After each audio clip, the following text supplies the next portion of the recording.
Kopitiam Conversations. For our inaugural episode, my guest is Lawrence Chan. Lawrence Chan is an advertising, marketing, and branding expert with over 30 years' experience. On graduation from college, he was selected to join Ogilvy Mather's management training program, where, of course, he aced it. Over the years, Lawrence rose through the ranks, gaining experience as a copywriter, creative group head, creative director, brand consulting director, and CEO in advertising branding agencies like Lowe Lintas, Wings BBDO, Food Cone and Belding, Grey Worldwide, Inter-Pacific Communications, and the Brands Group Singapore. After 20 years in advertising and marketing, Lawrence branched into branding and brand consulting. He has led rebranding and brand development assignments for Bank Niaga Indonesia, Guthrie Property Holdings, Bank Islam, MKH Berhad, Trinity Group, Putrajaya Holdings, OCBC Islamic Bank, Sime Darby Properties, and Malton Berhad. During his years in advertising and branding, Lawrence was actively teaching as an adjunct lecturer in IACT College. Today, Lawrence is a Chief Experience Officer for the Brickfields Asia College Education Group. Welcome, Lawrence. Thank you, Vincent, for the nice, warm welcome. I didn't know all those years translated into so much to say. So today we're going to talk in an area that is, you're very passionate about. Okay, so it's obviously on advertising, and you seem like the right person, that seem like the expert to be talking about this topic. So you got about total of 30 years. Counted. Yeah. 30 plus years I counted. It was about 22 years in advertising. Then I branched out into brand consulting and actively doing brand consulting for about 12 years. Right. And then I put the consultancy in a back burner and I joined IACT College. And I have plans of going back, Yeah. So it's about 39 years of work, of which 34 were in advertising and in branding. All right. Does your current employers know about this? Oh, yes. They know about my plans. Okay. Yeah. Okay. Well, I won't pry too much into that yet, just in case any of your students come across these videos, they'll start asking you. Yes. So 39 years of experience you mentioned. All right. How did you get started in this industry? All right. Was it something you wanted to do all along, or something you fell into, try a bit, and then you fell in love with it? Or, back at the time, was it out of necessity? Oh, well, actually, my first encounters with advertising was when I used to watch the movies, and there would be amazing commercials for Courvoisier, the brandies, and for all the beer commercials, and there were automobile commercials. And I really liked what I saw. I used to really go to the movies early and watch those commercials. And I thought, well, I'd like to do that. And when I was sitting for my final exams, I was going through the papers. I mean, they had a huge classified section then. Right. When I was going through the papers, I actually saw an ad by Ogilvy, and it was a quotation with a David Ogilvy's picture right at the top of the classifieds. It says, rules are for the guidance of wise men and for the obedience of fools. That is a David Ogilvy classic. So with him and his pipe and a picture, and then they said, Ogilvy Mather, Malaysia's largest advertising agency, is looking for more wise men to join their team, and so on and so forth. So I wrote in, and I got selected. Out of 500, there were 6 of us who were selected, to join as the management trainees. Wow. Yes. They didn't expect so many applicants, because I think it was the way the ad was written, and they selected. There were no advertising graduates. Of course, there were very few mass comm graduates then, and there were I was a business grad. There were business graduates. There was a lawyer. There was a nurse. People like that joined. They wanted people from diverse sorts of trainings and backgrounds. And the selection process was very rigorous. It was a 3-step interview, 3 sessions of interviews. It was tough. They wanted people who could communicate. They pushed us during the interviews. They made us write essays, 500 words, 2 500-word essays in 40 minutes, that kind of thing. And you had to do a presentation. So it was tough, but they selected those whom they thought had an edge or attitude, as they called it, Okay. So, and then I didn't join out of necessity. I joined because I liked advertising. And I haven't looked back since. I haven't regretted it because it has made me what I am, and it has taught me a lot of things. Yeah. Yep. I think one of those things I remember as a child growing up is, of course, those very peculiar advertisements that come on TV and all, or even the cinema and all, right? Of course, I think you and I probably remember the Carlsberg advertisement that comes out in the cinema and all. Yes. Blonde lady, white bikini, and all that. Yeah, come up to Carlsberg, you know, the long cool day. Yep. I remember advertisement like those and all. Yep. But more on that later. We're going to talk about that for sure. Sure. Yeah. Okay. So now you were involved in both the strategic planning aspect of advertising as well as, you know, you were employed as also a creative copywriter at that time. All right. So what were the job scopes like, and what were the skills required for each of them? So maybe you can talk about creative copywriter first. Yes, sure. Certainly. Actually, a creative copywriter, like what I was before, starts as a young trainee, because at that time, and even till about 10 years ago, many people joined the advertising industry from a different kind of degree background.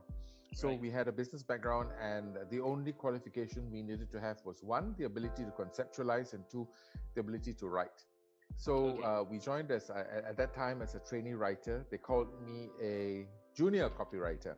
Right. And you would be working under the wing of a senior writer, and you would take any brief that is thrown at you. You couldn't refuse anything. And I remember to round me off, I was thrown a brief to write for Johnson's OB tampons, and I actually said, how can I write on this? I don't use the product, and I don't have any experience on it. Whereupon the senior copywriter, who later became the creative director of Ogilvy, turned around and she said, Lawrence, I don't drive, but I have done brilliant award-winning work for Mercedes-Benz. So there you go, you know. I said, okay. And so I learned about it. And you had to do a lot of reading, a lot of research. Right. And that's what I learned, that the more you know about the brand, the more you know about the product, somewhere in there lies an idea. Somewhere in there lies something you can use to create the whole campaign. Yeah, and so a trainee copywriter is basically a trainee because he has his work supervised first by the senior writer or the group head, and the creative directors, who one of them looks after the copy aspect of things and the other one looks after the visual aspect. The copy creative director or the copy chief would then look at you and look at your work. We typed it out on sort of a new A4 newsprint on our typewriters, and we would go to his room. He would look at the sketches for the visuals and see how the copy fitted, and then out would come his pen, and I was terrified because he would massacre the copy. Oh, it's a red pen, was it?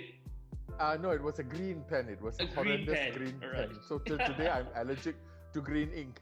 So he would massacre your copy, and it said write in short sentences and so on. And sometimes, you know, when you have to write 300-word ads for Mercedes-Benz, after halfway through, he would say, "Oh, this is not working." He was a very nice man. "This is not working. Now you know how I want you to write it. You know, you've got all the facts there. Now this is the first half I've edited. Come back and redo it." So I would have to redo it. I remember once to do a poster for a Dunlop tire. You know, they used to have the posters with the sexy girls in the tire shops, and the client said, okay, this time we want a whole series of posters. So there would be, my incentive was to be able to attend a shoot with 6 sexy girls. So they wanted 6 versions of a car tire that had a very long mileage. You know, it was a Kilomax tire. Okay. And my creative director actually told me, I want to see 200 headlines with 4 different ideas. And I looked at him and I said, yes, in 2 days. And so we just did it, you know. The training they gave you those days was, they put you under a lot of pressure, and they gave you the basics. And of course, there were the Ogilvy magic lanterns. They were basically like PowerPoint projections, and these PowerPoint projections told you how to create advertising for automobiles. They taught you how to create advertising for travel. They taught you how to create advertising for food, what was important, and so on. So that's why Ogilvy was such a great training place. Besides the books you had to read, you know, and also the magic lanterns which you had to watch. You had to put into practice what you learned. there was a very substantial training program for all you us trainees. It was a 6-month program. Right. What our students do in their 2.5-year diploma, we did it in a compressed 6 months. After work every day and every full day on Saturdays, there were lectures, there were workshops, and there were assignments. Right. And then we had our jobs to do at the same time. So it was tough. It was tough. But as a trainee writer, they really molded you, like they pushed you. Okay. So these magic lanterns are like templates, is it, for you to be able to write on a particular industry or particular ad pertaining to an industry? Or what was it like? I wouldn't say I wouldn't be so bold to say that they are templates, because templates are restrictive. But you see, how to advertise food. And he tells you that the most important thing in food advertising is what we call the Ogilvy way, appetite appeal. A close-up of the food, perhaps cooking. Right. If you're doing cooking oil, you want to see a golden brown oil. You want to see the piece of grilled fish turning brown and gold. You want to mix it with a sound effect, like what they do for the McDonald's fried chicken commercial. Right. When you hear the crunch when you bite into it. So close-ups, slow motion, a lot of styling and stuff like that. So they call it appetite appeal. Right. And that hasn't left me. And, it's become a general rule for all advertising. For automobiles at that time, you don't tell people what the features are. You tell people what the features did for them. If your car was a safe car, you didn't tell them it had seat belts and it had a steel cage around you. You tell people it saves lives, and you can actually put your baby in it and you can walk away from the crash. It was things like that. In the 80s. There were still products with unique selling propositions. There were still products with key benefits, which made them stand out from everybody else. Now we're in a whole area of parity and generic brands. So it becomes very tough. Yeah. But at that time, the magic lanterns actually were reminders. They were basically must-haves when you do certain types of advertising. For travel, for example, you don't talk to people and tell them how wonderful a beach is, but you sell the magic of the travel. You sell the magic of the beach. The romance, what you do in the evening. It may be hot as hell, it may be humid as crazy, but you sell the romance of the resort, So it is things like that really got us, very valuable assets for the advertising industry. Right. Many agencies would wait for us to finish our 2-year stint there, and they would poach us. They would pinch us. Right. And it happened. They couldn't keep us, and some of us were sent to Hong Kong for advanced training, and then they bonded us. So they basically the other competitors to O&M basically was waiting at the fringes for you guys to correct. All right, and pinch you and all that. Right. Yes. It was nice for us because it was always all about money when at the beginning of your job, when you're being paid 1,200 ringgit as your first job. Back then, and somebody tells you, I'm going to double your salary after a year or 2 years. You say, oh, wow, yes, you're earning 1,500, he's paying you 3,000. That was a lot of money in the 80s. Right. Yes. Yeah. Of course, yeah. But I can't imagine like what you said, painstakingly, do it on a typewriter and all that. I think these days, tell the students of advertising or digital marketing these days that they all used to do this on their typewriters, and if they made a mistake with the green pen markings and all, they had to retype all over again, right? Exactly.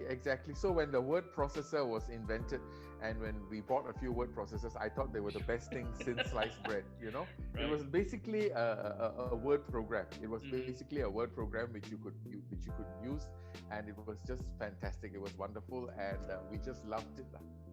Okay. Typing. And I used to, when I made a mistake, I would just move the bar back, and I would type an XXXXX over it, and I would continue typing. So the X key usually got worn out on most copywriters' typewriters. Yeah, you can see the printing on the typewriters. The X probably is gone off already. Yes, correct. Yeah. Okay. On the other side of things, what do strat planners do? Well, strat planners actually are people who, as they say, strategic planners. They plan, or we plan the whole communication strategy for the brand. For example, if let's say Maggi has a whole range of brands, from their sauces to their noodles to their seasonings, the strategy planner is expected to create the whole plan for all these different variants, from the advertising, the creative strategy, to the sales promotion plan, to doing the strategic research, the SWOT analysis, the whole market situation, the situation analysis, Right. identifying the competitors, so that when the creative people and the account management people look at the whole strategy, it is very clear as to what the brand is all about, Right. who are the competitors, where it is going, and everything is put into one format, which every agency has a specific format for. Yeah. Right. So Okay. strat planning used to be called account planning. And then later they said, well, account planning sounds very arcane and very archaic. So they decided to, call it strategy planning, Mm-hmm. but not to be mixed up with strategic planning for large companies. It's not a business strategy planning, it's a communication strategy planning. It's just one part of that whole business. It's one large part, is the P, the promotion portion of the marketing plan. And it is an extension of it, yeah. But it's a very specialized portion of it, which demands a keen eye, a lot of discernment, and also an ability to be ruthless with your words. A strategy plan that is this thick is usually useless. A plan that gives you everything with no focus is useless, but a plan that focuses something with one main big idea and tells you that in the creative, whether it's thematic advertising, whether it's in the promotional portion, or whether it's in the activation, or whether it is in the events, everything carries that idea through. Now that is a successful plan. The strategy planner actually develops the strategy, helps the creative people focus their thinking. Sometimes the strategy planner devises the big idea, it comes naturally. Sometimes, and most of the time, the creative people, the art director, the writer, and the creative director have to actually come up with that big idea based on what the strategy plan actually has. And there are many different ways of creating big ideas. The zoom in, zoom out method, and I teach the students the laddering method, the technique, which is the simplest technique, and it is used very extensively. But there are some creative people who are instinctively able to look at something and say, I think we will do it like this, or we will do it like that. What if we do this and what if we do that? There are people like that. And after a while, we tend to be able to do that. Yeah. Yeah, you develop instincts here after a while. Yes, correct. Yes, correct. So the strat planner actually, as his name says, plans the communication strategy for the advertising. Okay. For the benefit of our non-advertising listeners and all that, so maybe you can explain what the big idea is all about. How would you define it? Well, a big idea is very simply nothing more nor less but a new way of doing something old, something established. Now, take when you combine. Let's say I have a product for you, and I give you all these facts about the brand. Now, if you combine the facts differently, your idea will come out differently. A big idea is basically something that has never been done before, something that will make you go, "Oh wow, that is hot." That is fantastic, that is terrific, something original. Nowadays, ideas are a dime a dozen, but good ideas are very, very difficult to come by. Yeah? That's right. That's correct. For example, I give you an example of what I call a really big idea. A big idea can be used for years and years and years. It is not just a line. It could be a creation. For example, Marlboro used to have the cowboy. Remember Marlboro Country and the cowboy? Yep. Mm-hmm. That cowboy, the personification of the cowboy for Marlboro Big Country, is basically a big idea. It was used for almost 50 years in Marlboro advertising. Yeah, the cowboy represented masculinity, freedom, the open roads, where he would drive cattle and so on, and he would smoke a Marlboro. So that represented for most American men what they wanted to be: somebody tough, somebody macho, somebody independent. So that was a big idea. That was a terrific big idea. Another one was the Think Small campaign, which BBDO did for Doyle Dane Bernbach did for the Volkswagen Beetle. It's in all the advertising annals, and it won the best advertising campaign of the century. Wow. In the Cannes Awards, yes, and there was a series of ads. The first ad was Think Small. While at the time when they launched the car in America, when all Americans were buying huge Batman-like cars, the Batmobiles with fins and so on. This is a small manual 1.2 liter engine car, which could seat 4 people. It was extremely economical. They sold the car very logically, but they laughed at themselves. This is what you get. What you see is what you get, and nothing more, nothing less. And people fell in love with the car. The charm with which they sold the car in its advertising was amazing. Yeah? Yep. So a big idea is something that endures. It goes on for a long, long time. Yep. Okay. I remember, I think it was Avis Rent a Car, right? They came up with the We Try Harder because they knew they were number Correct. 2. And Yes. our line is Hertz was shorter. number 1. Yep, Hertz was number Yeah. 1. Yes, Our line correct. is shorter, You're so right. Yes. we try harder. Yep. That's a big idea, you Yep. know, and it has stayed. It has become part of the Avis heritage. Yep. Mm-hmm. So you're right. You're right. Okay. So moving on, what would a typical day in the office for an advertising agent would be like? A typical work day. I can only say from the point of view of a copywriter and maybe a strat planner. All right. Well, as a writer, I remember we were expected at work at 8:30 at Ogilvy. We worked from 8:30 to 5, with a 45-minute break for lunch, which nobody kept to. Anyway, sounds familiar. Yeah, the first thing we did when we got into the office was, most of us were chimneys, and smoking was allowed indoors then. So we would light up. We would, we were working on the Malaysian Tobacco Company, so we would get free cigarettes. So there would be Benson and Hedges, there'd be Kent's, there'd be Paul Malls, there would be all over the office. And we as soon as my butt hits my chair, I would start smoking. Yeah, we would light up and then the tea lady would be so nice. She knows you're in. Your cup of tea or coffee would be there. That was like heaven, That was the first thing, a cigarette and coffee. And of course, then there were the briefs. Before I left, I would arrange what was needed to be done the next day. Mm-hmm. They came in job bags. There were job briefs with all the information, and there was all the specifications and a specific template. You would actually look at that, and then you would start thinking and conceptualizing. And you shared a sort of a workspace with your partner, the art director. So you would then how would I say, brainstorm and talk about a lot of shit about the brand, but it was more shit than brainstorming, because we talked a lot of rubbish stuff. You were in your early 20s, and you want to talk about this movie, and you want to talk about that date, and you talk about a lot of rubbish, and then you say, "Hey, you got to work, got to work." And easily then you amused. Back then. Correct. Yeah. Then you talk about your work, and eventually, you'd get work done. And of course, the day would be filled with discussions, and then, of course, a lot of discussion with your partner, the art director or the writer. And of course, we would also then have to, once we finish the work, the art director would sketch things out with his markers on a large piece of layout pad, and we would go and see the creative director. I would see him with draft headlines and how I would like to write the copy, and he would review the work. Once he feels it's comfortable, he gets his secretary to call the account management people if they're in the office. We tell them what we were doing from their brief, and there's a lot. Usually at that point, when the idea is very big and bold, the account management people there will be a huge pregnant silence, because they would be afraid, they would be uncomfortable. They had to step out of their comfort zone to sell something to the client, which they were totally unfamiliar with. And so I learned this, and the creative director would say, that silence means it is a good campaign. And therefore, if it is a good campaign, you are uncomfortable and unsure. And the account director, no, it's not that. It's just that you're unsure. The creative director would go again. Yep. So Lawrence and I will come along and present the campaign to the client next week. And they would say, okay, very well, but can we have a safety one for safety?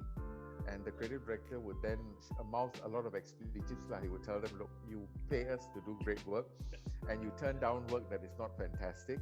And yet, when we come and give you work that's fantastic, you are uncomfortable. I bet you one lunch that we'll be able to sell this with the client. So this is how work goes on. We make things fun. We take bets, and or things like that. Or I bet you a bottle of Black Label, which was then a client of Ogilvy. We had Paulbeck McGregor.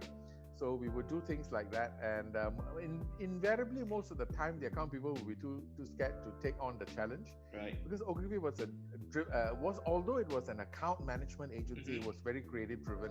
The creative guys had their way, we had our way, and once we had an idea, come hell or high water, nobody will be able to stop that idea, because the MD says, I'm not going to get involved in creative. And the account directors had to fight tooth and nail, and the creative directors were men of great stature. So you learn to develop your personality. You learn to become a really big man, and say no. It was like what you see in Mad Men, you know. Right. What's his name? Don. What? It slipped my mind. I forget. Yeah, it slipped my mind. The creative guy, the creative directors were like that. They wouldn't back down. Yeah. Right. So that means you're saying that even for the advertisers, your clients and all, right? Okay, they would want a dangerous campaign that, you know, really stretch your creativity, but also one that was more vanilla, you know, safe, that pretty much toe the line kind lah. Yes. You see, there were two types of clients. There were the clients like Nestle who almost had for some brands, they were established. For Milo, you didn't rock the boat. It was always about sports. The challenge was about what sport and what was hot, what was the blend, and what did you want to push. At one time it was football, another time it would be hockey, sometimes it would be athletics, you know, or it would be a combination of everything. And then, but for a new brand like Maggi, which had nothing to lose, then they had fast to cook, good to eat, you know, and it was like amazing. Fast to cook, good to eat was a big idea, and it stays till today, you know. Sedap dimakan, cepat dimasak, sedap dimakan. So so that was basic. We found out insights like that from research, you know, and when you do enough research, you will find an idea there. So there were clients like this who, with certain brands, they would expect amazing work. For some brands which were established, you don't rock the boat. And then there were the newer clients, like the later ones that came along, didn't have big budgets, but Nippon Paint, they needed to have very strong creative in order to stand out, you know. And Nippon was the first to introduce an outdoor weather-resistant paint, you know. And we would have headlines for ads that said tough stuff, you know. And then another ad would say tough shit, you know, because it was like, it was tough, you know. We played around with the word tough, you know. So it was there were clients like these, and amazingly, Nippon Paint, although it used Japanese technology, had no Japanese ownership. It was all Malaysian. Oh, really? You know, and so they were. And I remember the marketing director was a really an amazing gentleman. He was just like, don't waste my time. Give me stuff that actually is going to make me go, oh wow, you know, and it's going to make my wife go, oh, actually you've been doing some work, huh?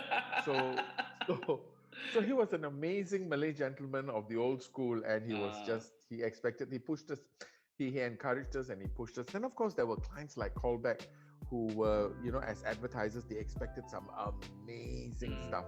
I remember working on a campaign for wines. The wine was a small brand called Jules Saboran. It was a table wine, so we thought, how do we advertise a table wine? And wine drinking in the 80s wasn't big in Malaysia, so I said, Jules, so we'll give it, we'll make it like as if, you know, this woman talks about Jules in a print campaign. Last night, Jules and I had the most amazing drink, you know, and Jules did this for me. Jules did that. It bordered on, you know, something that was scandalous, you know. But we did a whole series like that, and the client loved it, you know. So it is basically, it depends on the client. You got to cut your cloth according to what the clients expect. And the strat planners sometimes are very, very good at being able to gauge what is needed and what is not needed. And of course, if you've met the client and the client tells you, don't give me anything crazy, then you know you have to be a little bit more predictable. But when you ask, when he gives you a brief for a new brand, and usually the junior team goes for the new brand because nobody cares, there's no money, and he goes, oh, so you're the new guys, uncorrupted and mind is very clean still. Okay, then you're not tied down by the Ogilvy way. Give me some excuse the expletive, give me a ball terror of a campaign. You know, and you would go back with some amazing stuff. So there were clients who were like that. Today, many clients are just empowered to say no. Whereas then there were clients who expected amazing stuff from you. You know, yes. So basically, I think the golden age died because people began to get very conservative. Okay.